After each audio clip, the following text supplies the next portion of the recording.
Subscribe करें और bell दबाएं ताकि कोई खबर रह न जाए।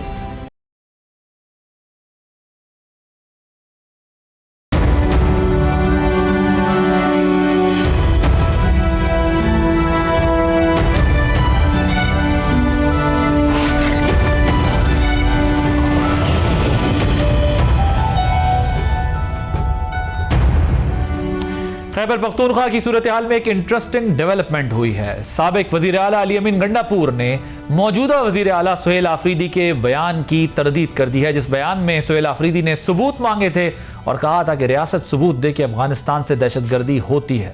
अली अमीन गंडापुर ने ना सिर्फ ये तस्लीम किया जो रोजनामा जंग के साथ उन्होंने बात की, उसमें ना सिर्फ ये माना कि अफगानिस्तान से दरअंदाजी और दहशतगर्दी होती है, बल्कि ये भी कहा कि उसमें अफगान हुकूमत की भी शमूलियत है।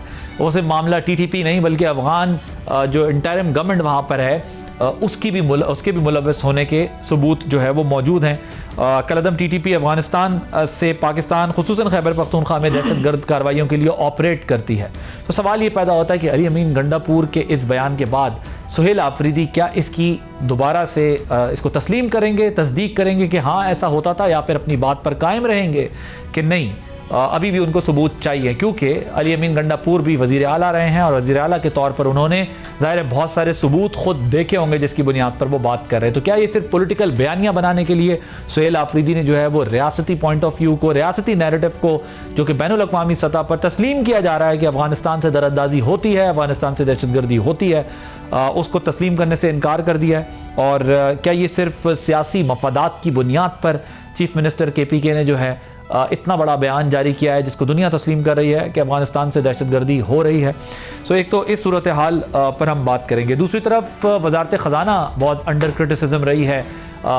जो वज़ीर ख़जाना है उनको भी जो अवामी रिलीफ देने के ऊपर ना अब तक ना देने पर जो है वो तनकीद का निशाना बनाया गया। काफ़ी क्रिटिसिज्म हुआ कि पब्लिक को वो रिलीफ नहीं मिल रहा जिस इकनॉमिक गेंस की गवर्नमेंट बात कर रही है। तो उन्होंने बड़ी वजाहत से आज बताया कि जो टैक्सेस हैं, हाई टैक्सेस जो लगे हुए हैं और जो एक्सपेंसिव एनर्जी बाय करती है गवर्नमेंट, उसकी वजह से जो है वो उस तरीके से पब्लिक को रिलीफ नहीं दे पाए।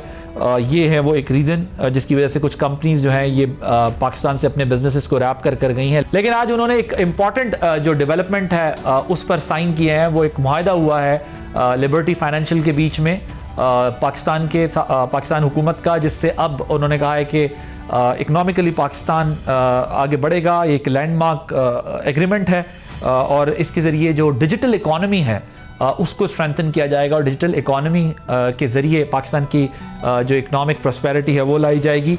इसकी इंपॉर्टेंस का अंदाज़ा आप इस बात से लगा सकते हैं कि इस तकरीब के अंदर प्राइम मिनिस्टर ऑफ पाकिस्तान और CDF chief of defence staff general Asim Munir जो है वो मौजूद थे। तो इस सारी सूरत हाल पर हम बात करेंगे कि अब ये जो एग्रीमेंट हुआ है ये रिफॉर्म्स जो है वो किस तरफ लेके जाएंगी। तो इन तमाम मामला पे बात करने के लिए मेरे साथ मौजूद हैं नासिर भट्ट साहब, सेनेटर हैं पाकिस्तान मुस्लिम लीग नवाज़ के, और फैसल चौधरी साहब लॉ एक्सपर्ट हैं पाकिस्तान तहरीक इंसाफ से ताल्लुक़ है। आप दोनों का बहुत शुक्रिया। भट्ट साहब आपसे शुरू करूँगा। मुझे ये पहले ज़रा ये बताइएगा कि ये जो अफगानिस्तान वाला मामला है, ये दहशतगर्दी के मामले पर जो फॉर्मर CM का स्टेटमेंट आया उसको आप लोग किस तरह देख रहे हैं? और ये क्या सुहेल आफरीदी ने एक ज़ाहिर बयानिया बनाने के लिए बात की है? बहुत ज़ाहिर है क्योंकि एक फॉर्मर CM खुद ही PTI के वो ये बात कर रहे हैं, लेकिन जो बात की है उससे वफाकी हुकूमत के मौक़िफ़ को बैनुल अक़वामी सतह पे क्या नुकसान हुआ है? बिस्मिल्लाहिर्रहमानिर्रहीम। देखें, एक चीज़ में ये ज़ाहिर होगी कि देखें ये वज़ीर आला KPK का पता नहीं, उसको तो इस बात पे कहने को भी शर्म आनी चाहिए कि जी दहशतगर्दी अफ़गानिस्तान से हो रही है, हमें सबूत चाहिए। भाई तुम्हें तो ज़्यादा पता है, तुम्हारे हम तो हमसाया मुल्क है हमारा अफ़गानिस्तान, सब दहशतगर्दी वहाँ से हो रही है। उसमें देखें ना बैनुल अक़वामी तौर पे तुर्की और कतर और मुल्क इसमें शामिल है कि भाई ये दहशतगर्दी ख़त्म होनी चाहिए। जब पाकिस्तान एक मौक़िफ़ इख्तियार किया कि जितनी दहशतगर्दी हमारे मुल्क पाकिस्तान में होती है वो दहशतगर्द उठ के अफ़गानिस्तान चले जाते हैं, और अगर अफ़गानिस्तान वो तालिबान या साथ मिले हुए हैं या उनके वो बस में नहीं है या वो कार्रवाई नहीं करेंगे तो फिर पाकिस्तान का राइट है उस पर कार्रवाई करेंगे। और ये ज़ीरो टॉलरेंस रही। और आपके सामने तुर्की है, उसमें कतर उसमें शामिल हुए कि हमें 1 दिन 2 दिन दिया जाए, अफगानिस्तान को बुला के कहा भाई ये चीज़ें, और ये इंटरनेशनली एक चीज़ सबको समझ आ गई कि इसमें शामिल है जो तालिबान TTP वाले तहरीक तालिबान पाकिस्तान। इस बात को अगर ये KP का वज़ीर ये कहे तो फिर हम फिर ये ठीक कहते हैं ना कि ये पाकिस्तान के दुश्मन जमात है। फिर ये हरकत, तो आपकी वफाकी हुकूमत क्या करने जा रही है इस बयान के बाद? हमने देखे ना वफाकी हुकूमत तो अब इस पे आप मुझे देखें, मैं आप फिर बताऊं कि ये चीज़ तो अब ये नैरेटिव इनका बना ना कि ये पाकिस्तान के ख़िलाफ़ जो मुल्क होगा या जो दुश्मन होगा ये उसके ख़िलाफ़ बात नहीं करेंगे, उसके हक़ में जाएंगे। ये कौन सा KPK का वज़ीर आला किस मुंह से ये कह रहा है? मुझे नहीं पता कि उसको ये कहते हुए अपने गिरबान में झांकता कि तुम ये कह रहे हो कि हमें सबूत चाहिए, कि तुम सबसे बड़े इफेक्टिव तो KPK होता है ना इसमें दहशतगर्दी में। फिर ये बात ठीक है कि कतर में जब इस शख्स ने वहाँ जो जेल में बैठा उसने जो उनको रिलीफ दिया था, मुआहदे किए थे, छोड़ दें जी, और उनको छोड़ा गया, क्या फिर ये वही है? और ये कहना मेरे नहीं, मुझे यकीन कि अब KPK का वज़ीर आला अगर ये कहेगा और फिर उसको हम इसी तरह छोड़ने से मुराद है कि हम फिर पाकिस्तान गवर्नमेंट ये वफाक ये सोचेगा कि KPK का जो वज़ीर आला है वो जितनी गैर संजीदा बात कर रहा है, फिर उसमें तो गवर्नर राज होना चाहिए। ओके, क्यों? इसलिए होना चाहिए कि फिर हमें तो क्योंकि फिर रीजन ही नहीं बची ना। आप तो आप रीजन आ गया ना, और इससे बड़ा क्या रीजन है? तो मैं आपसे कह रहा हूं, वज़ीर आला खुद कह रहा है कि आप मुझे नहीं पता, मुझे यकीन नहीं है कि दहशतगर्दी लेकिन आप भी गवर्नर राज का किस्सा सुनाते रहते हैं ना। नहीं देखे ना, हम तो इसको चांस देते हैं कि आप सही रास्ते पे आ जाओ। एक तरफ आप कह रहे हैं मुल्क दुश्मनी कर रहे हैं, दुश्मनी है। आपने खुद एक क्वेश्चन किया ना कि जी KPK का वज़ीर आला कहता है कि हमें प्रूफ चाहिए, उसको प्रूफ चाहिए। इसका मतलब है कि ये जो हम साया मुल्क के साथ जो कुछ अफगानिस्तान से दहशतगर्दी होती है, फिर इसमें ये KPK का वज़ीर आला शामिल है, उसकी मर्जी से। साहब ये बताइएगा कि ये जो अभी बयान आया अली अमीन गंडापुर साहब का, ये तो ज़मीन और आसमान का फ़र्क हो गया। और कैसे इस बयान को जो है इसमें डिफरेंस कैसे कर पाएंगे? अब आप सुहेल आफरीदी ठीक कह रहे हैं, अली अमीन गंडापुर ठीक कह रहे हैं, और क्या ये जो सुहेल आफरीदी ने बात की है, क्या PTI के पास इसका कोई डिफेंस है? PTI का इंफॉर्मेशन जो सेक्रेटरी जो है वो आके बताए ना कि इसमें क्या वजह थी, या जो शफी जान है वो एक्सप्लेन करें। तालिबान को दहशतगर्द ना समझने की कोई वजह मुझे तो इल्म नहीं है। सबको पता है कि जो दहशतगर्दी है वो अफगानिस्तान से होती है, इंडिया भी वहाँ से ऑपरेट करता है, बलूचिस्तान में भी अफगानिस्तान के फुटप्रिंट्स हैं और ईरान के फुटप्रिंट्स हैं, वहाँ से जो इन्फ्ल्ट्रेशन होती है पैसों की, बंदों की, सबको मालूम है। तो ये कहना कि जी कोई सबूत नहीं है, मुझे तो इस बात की वाकई समझ नहीं आई। देखें, ये एक कैलेंडर लोग खामखा हैं, उनको चाहिए कि ये कुछ संजीदा मामला हैं। अब देखें ना, उन्होंने तो ये बात कर दी, ऊपर से जो वफाकी हुकूमत है इनके आप हालात देख लें, इनके जो सूबाई चैप्टर हैं, पीपल्स पार्टी, नून लीग, ANP, ये सारों ने अमन जरगे में शिरकत की और वहाँ पे अपने दस्तखत उस मुश्तरका लामिया पे किए, और उस लामिये में कहा गया कि अफगानिस्तान के साथ सफारतकारी को तरजीह दी जाए और एक कौमी जरगा बनाया जाए। और वहाँ पे और मजीद कुछ और जो है वो उन्होंने मुतालबे किए, जॉइंट मुतालबे, PTI का अकेला नहीं है। और वो जो अमन जरगा था उसके को होस्ट थे पीपल्स पार्टी के गवर्नर फैसल कुंडी साहब और डॉक्टर बहादुल्ला खान जो अपोजिशन लीडर हैं KP में, वो अमीर मुकाम साहब के भाई भी हैं। अब ये पहले अपने लोगों से तो बात कर लें कि आप क्या चाहते हैं, क्योंकि जो KP के लोकल लोग हैं, जो KP एक ऐसा सूबा है जो कि इससे नबर्द आजमा है, बहुत सबसे ज़्यादा नुकसान उन्होंने उठाया है। अब इस पे बैठ के आदिल अब्बासी साहब सियासत करें तो ये तो नामुनासिब बात है। दहशतगर्दी का कोई मसला तो है, ऐसा है ही नहीं जिस पर सियासत हो किसी तरफ से। आपके ख्याल में जो ठीक है, ये तो एक अपनी जगह बात है कि वहां पर एक जरगा हुआ, ये तो फिर फेडरल गवर्नमेंट ये प्ली लेने लगती है कि हम डायलॉग तो कर रहे थे ना, डायलॉग जहां तक किए हैं वहां तक तो बात नहीं बनी। सो आपके अपने ख्याल में क्या है, क्या TTP वहां पर दहशतगर्दी कर रही है, नहीं कर रही है, अफगान सरजमीन इस्तेमाल हो रही है, नहीं हो रही है? यार इसमें किसको क्या शक है? इसमें ये सवाल जो सुहेल आफरीदी को है। सुहेल अफरीदी से पूछे ना कि भी क्या, तो क्या शक है आपको, आप क्यों इस किस्म की बातें करते हैं? नीडलेस बात है ना, बिना जरूरत बात है। मतलब मैं खामखा एक जो आपको जो टेररिज्म है, मैं तो सुहेल खान अफरीदी को बार बार कहने की कोशिश कर रहा हूँ कि भाई सियासी असलूब अपनाएं। आपकी गुफ्तगू जो है वो बिल्कुल रॉ होती है। अभी वो आपको ये ज्यादा, आप स्टूडेंट लीडर तो नहीं है ना, अब आप सीएम है, सो असलूब तो अपनाएं ना। आपकी गुफ्तगू के जो है वो उसके पैरामीटर्स होते हैं जब सीएम होता है बंदा।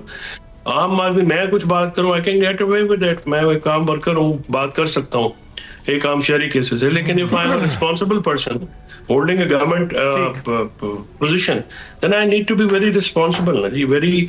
और फिर ये एक ऐसा मसला जिसकी पूरी दुनिया में मतलब कोई इसमें ढकी छुपी बात ही नहीं है। अफगानिस्तान की सरजमीन इस्तेमाल आज से थोड़ी हो रही है, कब से हो रही है? बेनजीर भुट्टो शहीद की लिबरल हुकूमत से। वो देखें जब 90s में ये नवाज शरीफ और नासिर बादशाह वगैरह जो है ना, ये मिले हुए थे ना इनके साथ, तो जो भी कहता था ना कि ये तालिबान को इसको करो, ये बेनजीर भुट्टो पे फतवे लगाते थे। फिर इन्होंने, हम तो उस वक्त से भी कहते थे कि सांप पे ना पालो, ये काटेंगे तुम्हें, और आज जो है वो काट रहे हैं। आप तो अजय बन गए हैं। जब शुरू दिन से एस्टैब्लिशमेंट की पॉलिसी, उससे भी पुरानी बात है चौधरी साहब, ये उससे भी पुरानी बात है। बलूचिस्तान की इंसर्जेंसी के अंदर भी अफगानिस्तान का बाद में फिर रोल रहा, जिस तरह लोगों को सपोर्ट दी गई। मैं कहता हूँ जी, आप हर चीज के ऊपर कहा था, और जो लोग कहते थे ये उनको काफिर करार दे देते थे। बेनजीर भुट्टो के खिलाफ फतवा नहीं है, मतलब ये कुछ ऐसी बात है। जब ये खुद तो हालात हाथ में ला के तालिबान से अब ये मुखालिफ बनते हैं, तो पैसे लेके उसामा बिन लादेन से टॉपल किसने की थी? अपना बेनजीर हुकूमत की टॉपल करने के लिए किसने पैसे लिए थे? फिर तो फिर तहे दर तहे खुलती रहेगी ना जी बात। आपके लीडर पे चले गए, वो कह रहे हैं कि आप लोगों ने भी उनसे जो है वो पैसे लेके कैंपेन्स चलाई थी। ये अब रिकॉर्ड का तारीख का हिस्सा है। जरा इस पर बजाय आईडीआई किस तरह बनी, उस वक्त भी पैसे लिए इन्होंने। ठीक, मैं जरा इस पे इकोनॉमी पे आना चाहता हूं। मुझे बताएं, जो वजीर फैसल चौधरी साहब की बात क्विकली जवाब दीजिएगा, फिर मैं आपसे दूसरा इकोनॉमी पे भी सवाल करूंगा। फैसल चौधरी साहब, आप ये समझ रहे हैं ना कि जो कुछ KPK का वज़ीर आला कह रहा है, ये किस रविश पे चल रहे हैं? और ये इस वक्त ये बात करनी, इस बात की, ये बिल्कुल इस चीज़ को अब निशानदेही हम समझें कि जितना कुछ अफगानिस्तान से KPK में आके जो हमले होते हैं, तो he knows everything about that, और उनको पता है, और फिर ये उनकी हेल्प कर रहे हैं। पाकिस्तान के दुश्मनों की हेल्प करना किस मुल्क में, कोई भी मुल्क हो, वो अपने दुश्मनों को तो हमेशा पहचानता है, आवाज देता है। ये वाइड बात है सियासी, जिसको मैं सियासी नहीं कहता, जिनका स्टार्टिंग भी ऐसे हुआ, उनके साथ बैठ के वो अलामिया साइन करते हैं साहब। वो आपकी दो अब आप पुरानी बातों देखें, आप जिस वक्त में हम फंस चुके हैं, हम तो पीपल्स पार्टियों में एक दूसरे के, अभी भी हम मुखालिफ है, कल इलेक्शन होगा, हम एक दूसरे के खिलाफ इलेक्शन लड़ेंगे, लेकिन जब कौम की बात आती है, पाकिस्तान की बात आती है यार, उस वक्त तो हर चीज बंदा बुला के सिर्फ पाकिस्तान की बात करता है। मुझे ये समझ नहीं आती कि KPK का वज़ीर आला इस तरह की बात करे, उसको तो शर्म आनी चाहिए। सर, आप अपने अपोजिशन लीडर बात कर रहे हैं, वो कह रहे हैं कि सफारतकारी करें। अब आप पहले गल की करनी है। चौधरी साहब, सफारतकारी आपसे पहले देखें, 3 महीने सफारतकारी हुई, इसमें तुर्की शामिल हुआ, अपना ये क्या उसको कहते हैं, ये ब्रीफिंग कतर शामिल हुआ, और उन्होंने कहा जी हम आपकी बात कराते हैं, अफगानिस्तान को हम रोकते हैं, तालिबान से बात करते हैं। पाकिस्तान ने कहा कि 0 टारगेट। उसके बाद ये हुआ, वो नहीं बाज आए, और अब KPK का ये देख, उन्होंने पाकिस्तान को टारगेट करना है। बट साहब, ये उनकी रोजी रोटी है, एक उनका बिजनेस है। आदमी KPK का वज़ीर आला ये कह सकता है कि भाई हमें सबूत दो कि ये दहशतगर्दी होती है, अफगानिस्तान से होती है। चले अब मैं लेट्स मूव फॉरवर्ड, जरा टॉपिक भी मुझे चेंज करना है। अब जरा हुकूमत की तरफ से वज़ीर ख़ज़ाना ने एतराफ़ किया कि हाई टैक्सेस लगे हुए हैं और महंगी बिजली ख़रीदते हैं, जिसकी वजह से हम आवाम को रिलीफ नहीं दे सके। अब ये बताएं कि रिलीफ देंगे कैसे लोगों को? ये तो एक एतराफ़ हो गया ना, लेकिन हुकूमत के पास सोल्यूशन क्या है इस मसले से निकलने का? गंदम का मसला भी जो है, आटे की कीमतें बढ़ रही हैं, हुकूमत सबके लिए क्या कर रही है? देखें, सबसे पहले PM साहब चाहते हैं कि हम आवाम को रिलीफ दें, लेकिन हम जिस IMF के चंगुल में फंस चुके हैं, उनकी जो शराइत है, कई मेरा ख्याल है वो जितने कई PWD और चीज़ें वो ख़त्म भी कर दी PM साहब ने, क्योंकि वो बोझ है ख़जाने पे। तो जैसे पीए की प्राइवेटाइजेशन हो रही है, हम आहिस्ता आहिस्ता उस तरफ जा रहे हैं। लेकिन आईएमएफ के चंगुल से जब भी कोई पीएम साहब आवाम की रिलीफ की बात करते हैं, आईएमएफ आ जाता है सामने कि आप हमसे ये बात आपने किया, आप ऐसा क्यों कर रहे हैं, ज़रूरी टैक्स लगाएं, फलां करें। तो हम कम से कम कोशिश कर रहे हैं बेहतरी की तरफ तो आ जाए ना, कि ये इकानमी बेहतर होगी। लेकिन हम सियासी तौर पे भी, मैं आज फिर ये कहता हूँ कि ये हम हुकूमत भी चाहती है कि हम एक ये जितनी ये पोलराइजेशन हो रही है, और ये जो लोग, ये एक बयान मुझे अभी भी आपकी बात पे होता है कि एक वज़ीर आला ये कहे, इसका मतलब है वो इस मुल्क में अमन नहीं चाहते, बेहतरी नहीं चाहते। बेहतरी होगी इंशाल्लाह, लेकिन जिस जगह से हम चले थे जब पाकिस्तान डिफ़ॉल्ट की तरफ चला गया था, तो उससे कि हम बेहतर निकल के आ गए हैं, हमारी खारजा पॉलिसी भी अच्छी हो गई है, आहिस्ता आहिस्ता हम बेहतरी की तरफ जा रहे हैं, महंगाई भी कम होगी। वज़ीर ख़जाना ने एक्सेप्ट किया कि हम कोशिश कर रहे हैं कि हम इसको बेहतरी की तरफ लाएं। लेकिन जब कहते हैं ना कि एक सियासी जब तसलसल आ जाएगा, वो आना भी चाहिए, हमारी हुकूमत की कोशिश है। लेकिन एक ही शख्स, एक ही बंदा जो दिल है, वो कहता है ये ना करना। जब उसके जहन में है कि पाकिस्तान को बेहतर नहीं होने देना, तो हमारी कोशिश तो होगी कि पाकिस्तान में भी बेहतरी आए, और इंशाल्लाह हम खारजा पॉलिसी जिस तरह हमारी बेहतर हुई है, तो बाकी चीज़ें भी आहिस्ता आहिस्ता ठीक। Thank you so much Faisal Chaudhry साहब। नासिर भट्ट साहब, आपका बहुत शुक्रिया वक्त देने के लिए। एक ब्रेक लेंगे, वापस आएंगे तो ईरान की सूरत हाल पे बात करेंगे, अमेरिका क्या करने जा रहा है और ईरान का रिएक्शन क्या होगा आफ्टर दिस ब्रेक।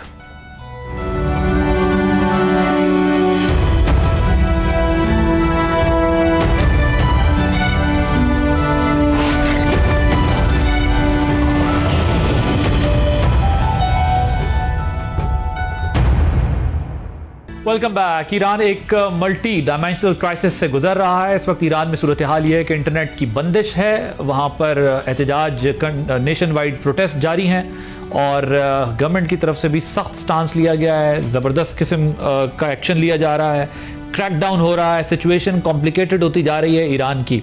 इस तमाम सूरत हाल के अंदर जो ईरानी अदलिया है, उनके सरबराह ने सख्त सज़ाएँ देने का जो है वो ऐलान भी किया है।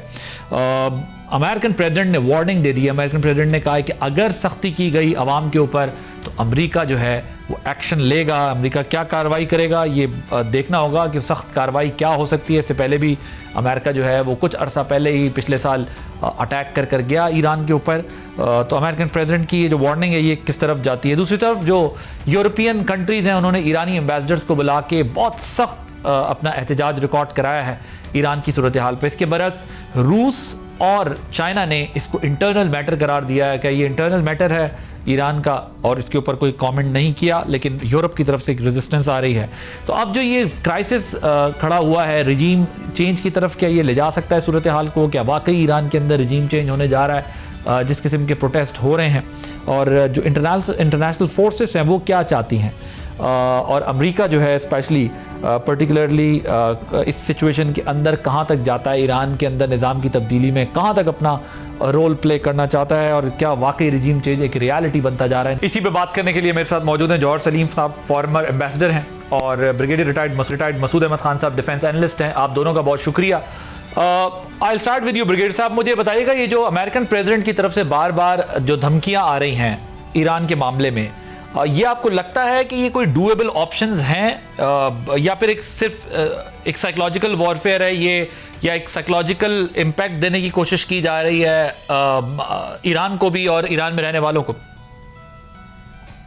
हाँ जी, हाँ, बहुत शुक्रिया। देखें, एक साइकोलॉजिकल तो एक है, लेकिन लाइकली है, पॉसिबिलिटी आप रूल आउट नहीं कर सकते हैं। लाइकली स्ट्राइक्स होंगे, क्योंकि वो रजीम चेंज के पॉसिबिलिटीज और रूल आउट। इसराइल की ख्वाहिश है रजीम चेंज हो, और अमेरिकन वैसे प्रेशर रखना चाहते हैं, तो लेकिन वो पॉसिबिलिटी है नहीं है, तो therefore they will go for strikes.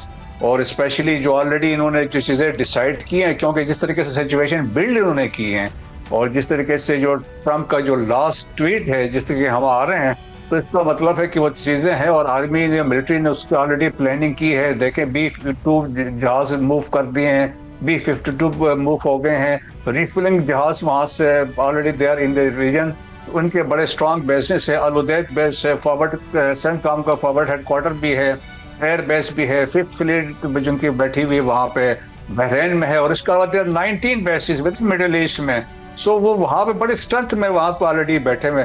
So likely है कि वो स्ट्राइक्स करेंगे, दे विल गो फॉर, जिस तरीके से लाइकली है they will go for military and political leadership के पीछे जाएंगे, second they will hit the nuclear program, जो साइट्स है उस पर भी पीछे जाएंगे। Third they will go for economics, जो इंस्टॉलेशन साइट से रिफाइनरीज होंगे और जो पाइपलाइंस जो होती हैं फ्यूल के, वो उसको भी टारगेट करेंगे। दे will go for command and control centres of revolutionary guard core के हैं, या फिर इनकी जो आर्टिश इनको मैन आर्मी है उसके पीछे जाएंगे। तो they will try to paralyse Iran, वो करेंगे। लेकिन आई बिलीव कि स्ट्राइक्स जरूर वो करेंगे, क्योंकि पीछे वो हटेंगे नहीं। और लेकिन इसमें तमाम उनके लगता है कि पॉसिबल, क्योंकि ये पीस टाइम में सारी सिलेक्शन होती है, टारगेट की सिलेक्शन होती है, सब कुछ चीजें टाई अप होती हैं। The only thing probably is that they go ahead from the president Trump. So मेरा ख्याल में अगले 2-3 दिन में, maybe in a week time, वो जाएंगे और वो स्ट्राइक करेंगे, क्योंकि वो ईरान को कमजोर करना चाहते हैं। क्योंकि देखें कि ईरान में रजीम चेंज तो नहीं कर सकते हैं, बिकॉज ऑफ ईरान की अपनी स्ट्रेंथ है, आइडियोलॉजिकली इतने वो डीप हैं, और फिर ये है कि डीपली हम कह सकते हैं दे आर इंट्रेंच, तो वो उसको रजीम चेंज कर नहीं सकते हैं। लास्ट टाइम हमने देखा था, अगर खुदा न खास्ता कुछ रहबर को होता है, वो उसको रिप्लेसमेंट हो जाएगी। लास्ट अगर आपने देखा 12 दिन की जंग में तमाम लीडरशिप को असैसिनेट किया, सो दे वर रिप्लेस्ड विद इन 24 आवर्स। ठीक, एम्बेसडर साहब, आपके ख्याल में ह्यूमन राइट्स को बेस बनाकर अगर यूएस इंटरवेंशन करता है, स्ट्राइक करता है, तो क्या वो जो इंटरनेशनल लॉ है, वो जो एम्बिट है, उसके अंदर ला सकेगा वो इस एक्टिविटी को, या इस स्टेप को अगर वो लेता है अगेंस्ट ईरान? देखें, इंटरनेशनल लॉ के हिसाब से तो नहीं आता, क्योंकि ज़ाहिर है उसमें आप इंटरनल जो अफेयर्स होते हैं किसी मुल्क के, उसमें आप इंटरवीन नहीं कर सकते। और अगर कोई ऐसी ह्यूमैनिटेरियन सिचुएशन हो तो फिर उसमें इंटरनेशनल लॉ के हिसाब से, यूएन चार्टर के हिसाब से, फिर आपको यूनाइटेड नेशन सिक्योरिटी काउंसिल जाना होता है। वहाँ से आपको एक रेजोल्यूशन, और वो भी अंडर चैप्टर 7 हो, और फिर उसमें यूएन मैंडेट करे तो जो है अंडर चैप्टर 7, जिसमें यूज ऑफ फोर्स अप्लाई जो है अलाउड होता है, तो फिर आप कर सकते हैं। लेकिन देखिए, माजी में भी जो है इस तरह की जो है बहुत सारी इंस्टेंसेस हैं जहाँ पे यूएस एक सुपर पावर है। ब्रिगेडियर साहब ने उनकी कैपेसिटी आपको बता दी है, और मैं भी अपने कमेंट्स में वो कह चुका हूँ कि उनके पास एक रेंज ऑफ ऑप्शंस हैं, उसमें ये सारी ऑप्शंस हैं जो ब्रिगेडियर साहब ने बताई हैं। बिल्कुल, मैं तो खुद बहरीन में एक टाइम पे जब एम्बेसडर था, तो मैंने उनकी वो वहाँ पे उनका बहरी अड्डा है, फिर फ्लीट है, उसको जो है कई बार विजिट करके सारा जो ना जानता भी हूँ उनकी स्ट्रेंथ जो उनकी है, एयरक्राफ्ट कैरियर्स तक उनके विजिट किए हुए हैं। तो वो बिल्कुल, और इसी तरह कतर में उनकी जो बेस है, जो एयर बेस है, वो जो आलूदेद 10,000 वहाँ पे मिलिट्री पर्सनल है। अब कुछ लोग ये कहते हैं कि ये थोड़ी सी उनकी कमजोरी भी है, क्योंकि ईरान वहाँ पे मिसाइल से अटैक कर सकता है, फिर जो यूएस बेसिस हैं इस रीजन में। लेकिन वो ईरान की कैपेसिटी डिप्लीटेड है। जब पिछला भी कॉन्फ्लिक्ट हुआ है इजराइल और अमेरिका के साथ, तो उसमें भी मैंने कहा था कि ईरान की जो है वो इतनी ज़्यादा कैपेसिटी नहीं है कि कोई बहुत ही ज़्यादा फोर्सफुली रिटेलिएट कर सके, क्योंकि उनके डिफेंस सिस्टम्स तो काम कोई ऐसे हैं ही नहीं, उन्होंने तबाह कर दिए थे। जो थोड़ी बहुत कैपेसिटी भी थी उनके एयरफोर्स जो है, उसमें कोई इस तरह की स्ट्राइकिंग एबिलिटी है नहीं, जो है सिर्फ उनके पास प्रोजेक्टाइल्स हैं, मिसाइल्स हैं उनके पास, या ड्रोन्स हैं, तो वो उसकी एक लिमिटेड यूटिलिटी हो सकती है। तो रेंज ऑफ ऑप्शंस में तो बिल्कुल, उन्होंने लास्ट टाइम टारगेटेड असैसिनेशंस भी की थी, उनकी इंटेलिजेंस इंग्रेस भी है ईरान में काफ़ी, जो उन्होंने डेमोन्स्ट्रेट भी की थी। तो अगर वो उस पर करने पे आ जाए तो बिल्कुल बहुत सारी इंटरवेंशंस हो सकती हैं, और वो काफ़ी मुश्किल में आ जाएगी, ज़ाहिर है कि जो ईरान की हुकूमत। लेकिन अब देखने की चीज़ है कि अमेरिका के इंटरेस्ट क्या है ईरान में। तो एक तो ज़ाहिर है शॉर्ट टर्म इंटरेस्ट उनका ये था कि जो इनका न्यूक्लियर प्रोग्राम है वो किसी तरह बंद कराएं, जिसको उन्होंने डैमेज भी किया खासी हद तक। अब वो इंसिस्ट कर रहे हैं जीरो एनरिचमेंट के ऊपर कि जी उसको माने ईरानियन, जो कि नहीं मान रहे, और वो उससे भी नीचे है जो कि एक सिविलियन न्यूक्लियर प्रोग्राम आपको अलाउ करता है। साथ ही साथ अब वो इंसिस्ट कर रहे थे कि आप मिसाइल जो आपकी कैपेसिटी है उसको भी ख़त्म करने पे माने, वो भी ईरान नहीं मान रहा था। तो ये तो शॉर्ट टर्म ऑब्जेक्टिव्स अमेरिका और इजराइल के थे। लेकिन साथ ही साथ एक लॉन्ग टर्म ऑब्जेक्टिव जो है वो रिजीम चेंज का बिल्कुल है, और उसकी वजह यह कि उससे एक बहुत ज़्यादा स्ट्रेटेजिक एज मिल सकता है अमेरिका को इस खित्ते में, अगर वहाँ पे उनका एक फेवरेबल या एक फ्रेंडली रिजीम आ जाता है। और इसराइल उनकी वो अपनी सिक्योरिटी के लिए भी बहुत उसको ज़रूरी समझते हैं, तो वहाँ पे उनके इंटरेस्ट जो इसराइल और अमेरिका के कोइंसाइड भी करते हैं। तो लेकिन मेरा ये ख्याल है कि वो देखेगा, अमेरिकन ये देखेंगे कि सिचुएशन ईरान के अंदर कितनी राइप है एक डिसाइसिव स्ट्राइक्स के लिए, और उसके हिसाब से वो फिर तय करेंगे कि इस वक्त कितनी ज़्यादा इंटरवेंशन होनी चाहिए। इकोनॉमिक साइड पे तो उन्होंने कुछ तो किया ऑलरेडी, वो सैंक्शंस को उन्होंने 25% टैरिफ्स लगाए हैं उन मुल्कों पे जो कि ईरान के साथ ट्रेड कर रहे हैं। उसमें से चाइना सबसे बड़ा है और भी बहुत से मुल्क हैं, पाकिस्तान भी ज़्यादा ट्रेड करता है ईरान के साथ, रशिया की काफ़ी ज़्यादा है, उनकी डिफेंस कॉपरेशन भी है। लेकिन इससे बढ़ के भी अब वो इससे भी आगे जा सकते हैं, इकोनॉमिक साइड पे स्ट्रेंगुलेट करने की कोशिश कर सकते हैं ईरानियन इकॉनमी को। और ईरान की इकॉनमी भी देखें इस वक्त बहुत वीक है, इसमें कोई शक नहीं कि जो है ना, पिछली जब वो कॉन्फ्लिक्ट भी हुआ था उसमें मैंने ये बारहा कहा था कि वो ईरान के लिए अब जो है बहुत ही मुश्किल वक्त था और ईरान उससे बहुत ज़्यादा वीकन हुआ था इकोनॉमिकली भी, मिलिटरीली भी। तो अब जो भी बयानात ईरान से आ रहे हैं, बेशक असल हकीकत यह है कि ईरान पहले से काफ़ी ज़्यादा कमज़ोर है, दिफाई तौर पे भी और मुआशी तौर पे भी। तो अब लेकिन अब जो ये डिटर्मिन करेगा, ये जो प्रोटेस्ट हैं क्या ये कंटिन्यू करती हैं, क्या इनका इंटेंसिटी रहती है, क्योंकि अभी तो उन्होंने जब क्रैकडाउन किया इस वीकेंड पे बहुत ज़्यादा, तो उसके बाद वो रुक गई हैं फिलहाल। लेकिन अब उसमें मुख्तलिफ अंदाजे आ रहे हैं कि क्या लॉसेस हैं, डेथ लॉसेस। अमेरिका में तो ह्यूमन राइट्स के ग्रुप्स कह रहे हैं कि 2000 से ज़्यादा, 2500 के करीब वो बता रहे हैं। ईरान की जो अपनी टीवी है वो कह रहा है कि 100 के करीब तो उनके सिक्योरिटी एहलकार अभी तक उसमें हलाक हो चुके हैं, और वो भी अब वैसे नंबर्स जो हैं काफ़ी दे रहे हैं। तो इसलिए अब ये अमेरिका की जो ऑप्शंस हैं, जो रेंज ऑफ ऑप्शंस है, वो तो काफ़ी वसी है। लेकिन डिसाइड प्रेसिडेंट ट्रंप जो है वो सिचुएशन देख के करेंगे कि वो क्या क्या इंटरवीन करें, किस तरह से। ठीक, ब्रिगेड साहब ये बताइएगा कि जो इंटरनल सिक्योरिटी है ईरान की, और चाहे वो बसीज फोर्सेस हों उनकी या पासदारान इनकलाब हों, तो जो बसीज और पासदारान इनकलाब की पोजीशन है वो क्या इतनी वीक हो चुकी है कि इस वक्त अगर यूएस अटैक करता है तो वो उनकी ग्रिप ख़त्म होगी या कमज़ोर हो जाएगी, काफ़ी हद तक टूट सकती है? दूसरी बात ये कि जो चाइना और रशिया, इनका क्या रोल होगा अगर वाकई अमेरिका इंटरवेंशन करता है, तो क्या ये कोई रीजनल और इंटरनेशनल क्लैशेस में भी कन्वर्ट हो सकती है बात? पहले तो बात यह है कि ईरान में सिस्टम बड़ा कॉम्प्लिकेटेड किस्म का, दो पैरेलल फोर्सेस हैं। जिस तरीके से कि इस्लामिक रेवोल्यूशनरी गार्ड कोर है और जो मैन है, और जिसकी अपनी एयरफोर्स है, अपनी नेवी है, अपने ग्राउंड फोर्सेस हैं, और बसीज भी इनका हिस्सा है, but they are directly under रहबर, उधर से डिसीजन होते हैं। फिर एक पैरेलल आर्मी है जो प्रेसिडेंट के अंडर है, और जिस तरीके से, तो लेकिन वो इतनी पावरफुल नहीं है। तो सिस्टम में ये कंफ्यूजन है, बट सिस्टम में उन्होंने ये किया है, मिलिट्री डिस्ट्रिक्ट्स का कंसेप्ट है, जिस तरीके से कमांड्स बनाए, एरिया को तकसीम किया हुआ है कि लोकलाइज, सेंट्रलाइज, अब उनको कहा है कि जो लोकल लेवल पे इनिशिएटिव उनको दिया है कि आप अपना डिसीजन खुद लेकर रिएक्ट कर सकते हैं, रिस्पॉन्ड कर सकते हैं, तो वो चीज़ है। लेकिन अगर देखें कि जंग में तो हमेशा कोशिश होती है कमांड एंड कंट्रोल सेंटर्स को हिट किया जाए, आपको पैरालाइज किया जाए ताकि आप डिसीजन मेकिंग ना कर सके। दैट्स वाई लास्ट ईयर भी, अगर आपने इस साल जो हमने देखा कि जिसमें 12 दिन की जंग में भी जिस तरह स्ट्राइक्स हुई, पॉलिटिकल टारगेट असैसिनेशंस हुई, तो इस दफा भी चांसेस है कि ये पॉसिबिलिटी है कि ये हो सकता है ताकि वो पैरालाइज कर रहा है कोई डिसीजन मेकिंग। दैट्स वाई कि वो पावर को उन्होंने रेलीगेट किया हुआ है कि डिस्ट्रिक्ट लेवल पे या एक रीजनल लेवल पे कि वो अपने मकामी लेवल पे डिसीजन दे सकते हैं। That is one thing. Second जो है कि जो चाइना और रशिया का है, देखें चाइना और रशिया के अपने इंटरेस्ट है। अभी रशिया का आपने देखा कि वेनेजुएला में जो वाकया हुआ, चाइना रशिया तो एक बड़ा इंपॉर्टेंट उनका वो उनके साथ लिंक था, दोस्ती थी या बड़े क्लोज रिलेशन थे, इस तरह चाइना के थे। लेकिन रशिया ने खुद कोई ऐसी बात नहीं की, कोई स्टेटमेंट भी तो नरम किस्म के स्टेटमेंट दी, क्योंकि उसका इंटरेस्ट यूक्रेन में है, क्योंकि अमेरिकन मेडिएट करवा रहे हैं और वो फेवरेबल लाइंस पे करवा रहे हैं जो रशिया चाहता है। तो वो उस टाइम वो नहीं चाहता है कि इसको नाराज कर से। सिमिलरली चाइनीज का अपना इंटरेस्ट है, चाइनीज हो सकता है स्ट्रॉन्ग स्टैंड ले। You don't see intervention of Russia in China if America attacks Iran? कोई नहीं होगा, आप सपोर्ट कर सकते हैं रशियंस अपने कोई weapons equipment. Point taken sir. Ambassador साहब क्विकली जरा ये बताइएगा, अगर कोई मिलिट्री एक्शन होता है तो ये कितना एक्सपेंड हो सकता है, और ये इसका एडवांटेज जो है वो कौन लेगा? ठीक है, अगर वो डायरेक्ट या इनडायरेक्ट इसके अंदर इंटरवीन ना भी करें, या फिर आपको लगता है कि अभी भी कोई डायलॉग या बैक चैनल डिप्लोमेसी काम कर सकती है?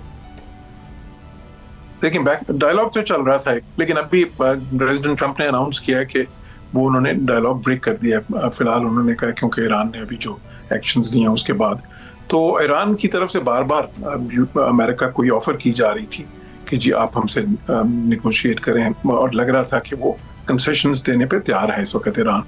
लेकिन अब यूएस को ये लगा कि वो मजीद कंसेशंस ले सकते हैं, या एक वो अगर कोई डिसाइसिवली इंटरवीन का, वो ये भी देखना चाह रहे हैं कि क्या रिजीम चेंज की भी कोई पॉसिबिलिटी हो सकती है। तो मेरा ख्याल है कि लेकिन बैक चैनल पे, क्योंकि वो डायलॉग तो पब्लिक डोमेन में था, बैक चैनल पे कई बार कई ताल्लुक चल रहे होते हैं, दूसरों के थ्रू भी चल रहे होते हैं, वो हो सकता है अभी भी हो रहे हो इस वक्त as we speak, because back channel diplomacy तो हर वक्त चल रही होती है। बट अमेरिका से जो डिसीजन करेंगे प्रेसिडेंट ट्रम्प, वो इसी बेसिस पे करेंगे, ये देख के करेंगे कि क्या हालात साजगार हैं उनकी तरफ से, एक डिसाइसिव एक्शन से क्या बहुत ज़्यादा फ़र्क पड़ेगा, एक तो ईरान को मज़ीद वीकन करने में, और दूसरी तरफ ये कि क्या रिजीम चेंज की पॉसिबिलिटी हो सकती है। तो उसके हिसाब से ही वो डिटरमिन करेंगे क्या एक्शंस होंगे। और अगर उनको लगा कि उस तरह की सिचुएशन नहीं है, तो फिर वो प्रेशराइज इसलिए करेंगे ईरान को, ताकि वो न्यूक्लियर पे और जो है ना मिसाइल वाली जो उनकी मुतालबात हैं उस पर मजीद कंसेशंस दें। राइट, ब्रिगेड साहब, सेम क्वेश्चन, अगर ये गैप कोई क्रिएट होता है तो इस वैक्यूम के अंदर कौन इसका एडवांटेज लेगा अगर यूएस ईरान पे अटैक करता है और उस वहाँ फोर्सेस को वीक कर देता है?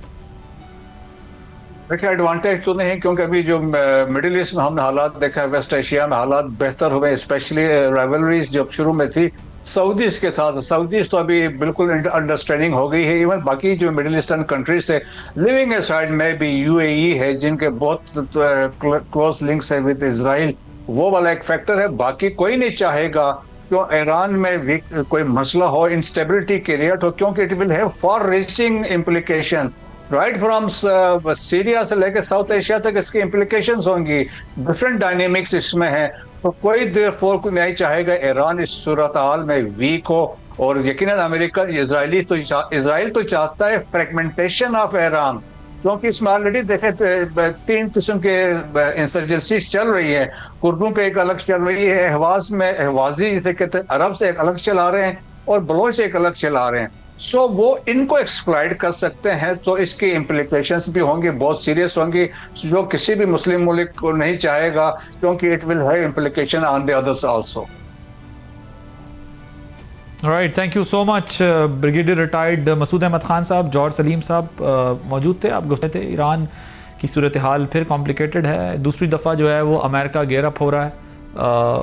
ईरान के मामले पे देखते हैं कि इसका क्या रिजल्ट निकलता है, उससे रीजन पे क्या अब असरात होने जा रहे हैं। ये बड़ा इंटरेस्टिंग होगा आने वाले दिनों में। आपने प्रोग्राम देखा, आदिल अब्बास की इजाज़त दीजिए, अल्लाह हाफ़िज़।